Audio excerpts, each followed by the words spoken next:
Oh, Merry Christmas!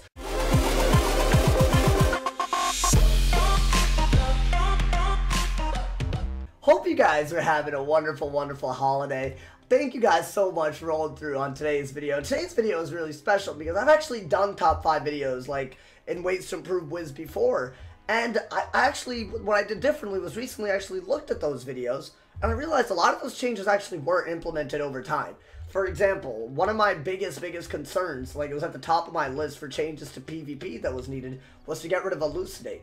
And that was about 2 years ago. Now no one even knows what Elucidate is anymore. That's just one example. So I feel like these kind of videos are really helpful, but they don't work unless you leave a comment telling me what you want to see change in Wizard101 in 2019. So before you even start the video, let me know in the comments below what your biggest pet peeve about Wiz is, and we can start an awesome discussion, and KingSile can get a really valuable source of feedback so they can improve their amazing game even more. But without further ado, my mans, here is my Christmas wish list for Wizard101 in 2019. One of the biggest things that I feel is lacking right now is tournaments in Wizard101. Now, when I'm talking about tournaments, I'm talking about this, like the player versus player. These tourneys are really interesting, but they haven't really done anything to change them since turn-based 1v1. And in my opinion, turn-based 1v1 honestly kind of missed the mark a little bit. Because, yes, I definitely think turn-based was more fair, but at the same time, the pacing was all over the place. It took a really long time, and unlike quick matches, which a lot of people like doing because of how quick they are, it seemed drawn out. So, it's not that it's a bad mode, it's just that I think PvP just needs more modes, you know? I would love to see, just out of my head, right, for example, I would love to see a tournament mode without any shadow pips. I would love to see a tournament mode where you can only use spells that are 4 pips and below. I would love to see modes, you know, where you have to kill under certain circumstances. You know, there's a bubble, basically, that'll revive you if you aren't killed by, you know, certain circumstances. They can make those all different and randomized, you know? I just think this game has so much strategy suddenly involved in it with the introduction of Scion spells. I'm just being honest, they've gone in the right direction with the Scion spells, in my opinion. I think condition-based PvP is something a lot of people have been wanting, and it's actually something that I've been calling for a long time, and I'm really glad that they put that in. I just think you should kind of do that with PvP as well, you know? I definitely think a tourney mode without shadow pips is highly overdue, and if there's a way to do this, try to make a ranked PvP mode without shadow pips. If they could do that, I can guarantee you that the influx of players doing PvP and keeping the community active and its end game would go up exponentially. I can't stress this enough as someone who's played this game for 10 years who knows its ins and outs a lot. I definitely think this is one of the easiest changes that can be made, and I'm very confused as to why this wasn't made. I assume that there are obstacles to this, but I don't know. Y'all let me know what y'all think of this idea. This is something I've been wanting for a long time, and it's not necessarily, you don't have to remove it from PvP altogether, but making an alternative ranked PvP mode where there's no shadow spells allowed, it would be really interesting to see, just to see what strategies happen. It would bring a lot of diversity to PvP. It would bring, you know, all kinds of people doing different types of strategies. It would be very interesting to see it. I would even suggest that having that would revitalize, in a way that's never been seen before, 2v2, 3v3, and 4v4. Before all the shadow spells, those used to be fairly common. Now we don't have them anymore. So for that reason, and that reason alone, I definitely think we need more modes without shadow pips. And if they could do that, that would be incredible. And I think the majority of the community would love that. It wouldn't affect questing, PvE, nothing like that. It would just be a PvP mode, you know? But without further ado, my mans, let's get on to numero 4. Listen, I know that cuatro means, I kind of forgot, but I remember, you know, I transitioned so that you wouldn't know. I edited. I'm sorry. My number 4 is that I think KingSile needs to either promote other creators or other creators need to reach out to KingSile more. And I'm going to explain what I mean by this. I've been very critical of the way KingSile suddenly seems to only favorite some content creators over others. And the most recent way I've seen this is they've given a lot of codes to just one streamer and just one YouTuber, to my knowledge. And they basically had giveaways on their channel. And it's great, you know, they have a huge reach. I'm glad that they're, you know, they're giving away codes and stuff. I'm glad people are having a happy holiday, you know, and everything. And I'm glad people are doing their part in giving away during this time, you know, it's great. I'm just wondering why other content creators, especially even those that might be smaller, but still represent Kingsile's brand just as well, you know? I don't understand why they're not getting promoted as much. It doesn't make sense to me. Now, I thought about it, and, you know, maybe it's because those creators don't reach out to Kingsile enough. Because recently, I've been trying to set up a monthly PvP tournament for a while, and it's going to take a lot of work. But I reached out to Kingsile through their DMs, and they actually responded to me very respectfully. And they even said that they are willing to promote my tournament. So if they can promote someone like me, as long as I represent them well, me of all people, I don't see why, you know, other people can't. So I think what I want to see, honestly, what I'm trying to say is, in 2019, I want to see more interaction between more content creators and Kingsile on another level. You know, I don't want them to be so detached that they don't understand where content creators are coming from. And I really think that they're making good moves towards it. Like, that DM, I have to say, I genuinely expected to be ignored. And they didn't ignore me at all. They were very respectful. Whoever's the community manager right now, I have to say, from the bottom of my heart, I respect you so much for how kindly you addressed me and how much you acknowledged my offer for a tournament. I just want to see more of that, you know, more content creators. Because honestly, it's not just me and like 2 other people making Wiz content. There's actually a lot of people. There's more people springing up every day.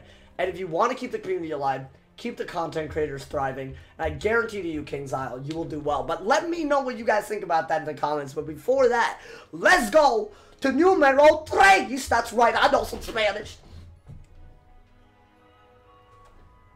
One of the biggest things that I really, really need to see, this is high on the list because it's really important, is very, very, you know, time-consuming endgame content. At the moment, the only endgame content is PvP. And that's great. Don't get me wrong. PvP is a lot of fun. I totally get it.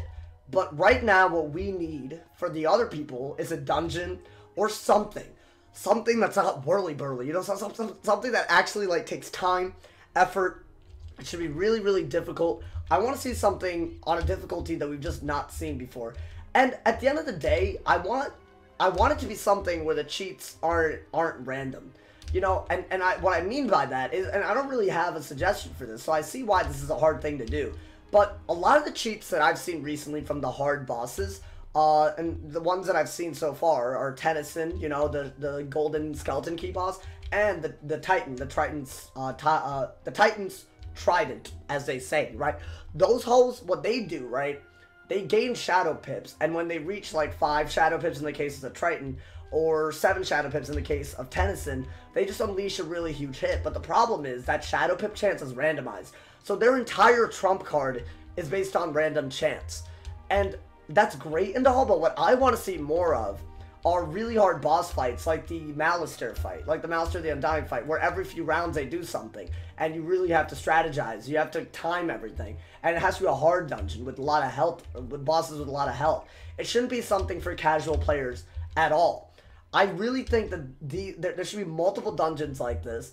I think they should all drop different pieces of gear. You know, like one boss that's really hard drops an amulet. One boss that's really hard drops a robe, you know? And by doing that, you don't dilute the drop pool too much, but you also make it so the drop rates can be lower. So it keeps people farming multiple hard bosses over a long period of time, and I feel like that would make it really, really important. I hope that message is really, really clear, because I don't want another Malister boss that drops hat, boots, and robe. I think that's really dumb, in my opinion. I think what makes more sense is making 3 different hard bosses.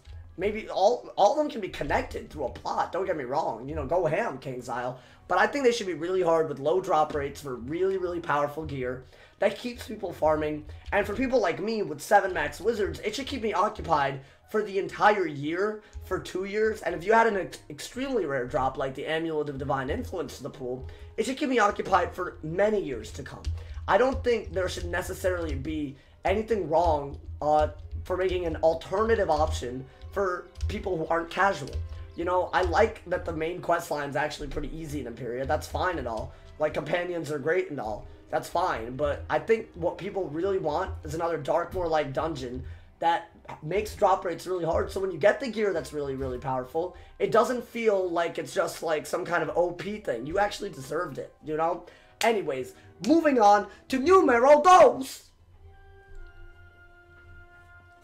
This is one of the biggest things that I've noticed, that they really listen to the community. And again, they moved in a really good direction in a lot of ways, I think, this year. I think, to be honest, this is one of the best years for KingsIsle in a while. And I'll tell you why. The updated graphics, to me, as someone who's a member every month, right? Who used to buy crowns a lot, I guess. But, you know, like just a loyal member of the Wizard101 community, you know? To me, what the graphics really told me was that KingsIsle was serious about going in the long term.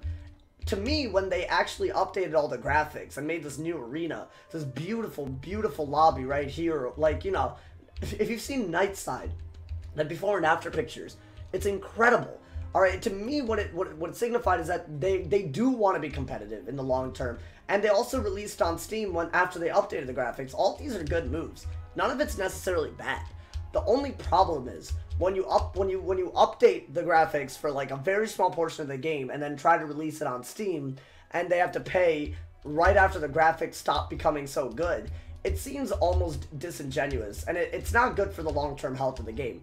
I think what they should do is update the entire first arc in terms of graphics and make sure that you know, like, in my opinion, you know, I don't want to touch too much on what's #1 on the list, but in my opinion, make the game more accessible. Like, you gotta lure people in, you know? Right now, the graphics, you know, you're not really gonna do that. Maybe they'll buy membership to get to the rest of Wizard City, but the second they see Crocotopia and how the graphics are compared to the rest of Wizard City, no one's gonna buy a membership anymore because they realize that they've been absolutely bamboozled.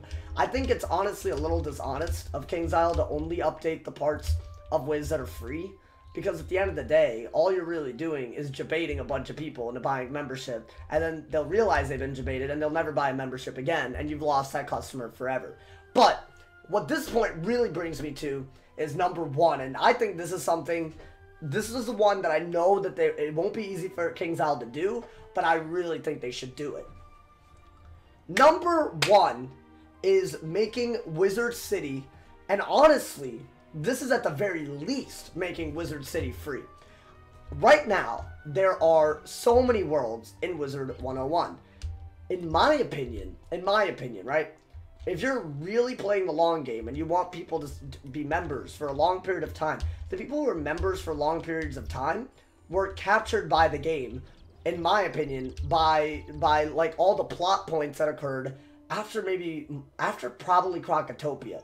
In my opinion, dude, like, if I'm being like really honest with myself, I don't think I realized that I really wanted membership in this game, like that I wanted to like be a long-term member in this game, until I was done with Crocotopia and got into Marleybone, and the plot got really insane. Well, I'll give KingsIsle one piece of credit. Their first arc is one of the best. They need to believe in themselves enough to know that if they keep a lot of the first arc free, that doesn't necessarily mean they're just gonna lose members everywhere. I think the fact that you have to pay membership so soon, like the paywall so early, to me it's just a sign that KingsIsle doesn't really believe that people will actually buy a membership if the paywall's later. I'm telling you right now, maybe yes, fewer people might buy membership, but if you get those people, you know, hooked all the way until maybe the end of, you know, Crocotopia or the end of Marleybone, guaranteed those are going to be higher quality people. There's going to be people who are more invested into the game, because the people who buy a membership after getting all that free content are going to be people who buy a membership longer. I know this is a controversial opinion. I know KingsIsle needs money. I just think update the graphics and then make as much of the first arc free as you can do, and you can experiment with it. There's nothing wrong with experimenting. I just think having a paywall back when the game was very young, when, you know, Wizard City was literally a quarter of the entire game, that might have made sense. But right now, Wizard City is not even like 5% of the game. So I don't see why the paywall hasn't moved along with the game. I'm not saying make everything free. I'm saying make Wizard City at least free, and experiment with making the rest of the first arc free, because there's so much more content for people to buy. I do think if you buy a membership, though, you know, you should be able to be not forced into buying a membership until all the way, you know, until maybe the beginning of Mushu, in my opinion. I know this is hard to do, but I would really want to see that. Now, guys, that brings us to the end of the top 5. I hope you guys enjoyed the video. It's definitely a different video than usual, probably less comedy, but it's definitely something that's important to do at the end of every year, in my opinion, so that we can kind of, you know, talk into how we feel. So that brings me to the most important part of the video, which is you guys. Make sure you drop a comment, tell me what you guys think of these ideas and what you guys want to see at the very end of 2019. What do you want to see Wiz as, dude? If you told me at the end of last year that Wiz would look like this, I would have called you crazy. So it is true. They can change a lot in 1 year. So hopefully they go in the right direction. Hope you guys enjoyed the video. If you're new, drop a sub. If you enjoyed the video, drop a like. If somebody hasn't told you you're awesome today, they doing something wrong. So stay awesome, bruh. And yeah, yo.